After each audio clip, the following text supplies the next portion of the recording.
बहुत समय पहले, जब विश्व के अनेक देश सभ्यता की ओर कदम बढ़ा ही रहे थे, तब भारत में सिंधु घाटी की सभ्यता अपने चरम पर थी।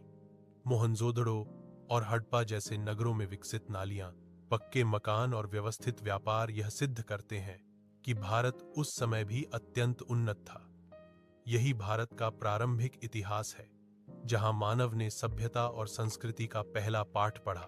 इसके बाद आर्य भारत आए और वेदों की रचना हुई। ऋग्वेद, यजुर्वेद, सामवेद और अथर्ववेद ने न केवल धार्मिक ज्ञान दिया, बल्कि जीवन जीने की कला भी सिखाई। यही वह काल था जब भारत विश्व गुरु कहलाने लगा। तक्षशिला और नालंदा जैसे विश्वविद्यालयों में दूर दूर से विद्यार्थी शिक्षा प्राप्त करने आते थे।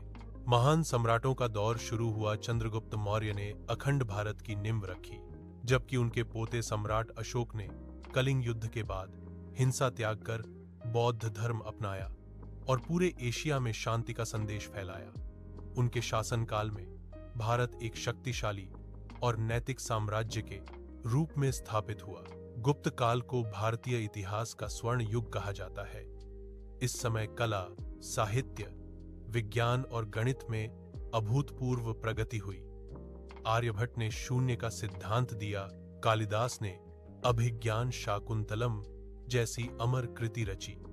इस युग में भारत की समृद्धि और ज्ञान का प्रकाश विश्व भर में फैल गया। समय बीता और भारत में कई राजवंश आए। राजपूत, चालुक्य, पल्लव, चोल आदि।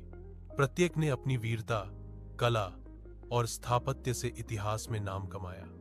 फिर आया मध्यकाल, जब दिल्ली सल्तनत और मुगल साम्राज्य की स्थापना हुई।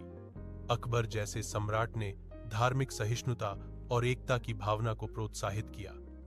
ताजमहल जैसे अद्भुत स्मारक भारत की सुंदरता और शिल्प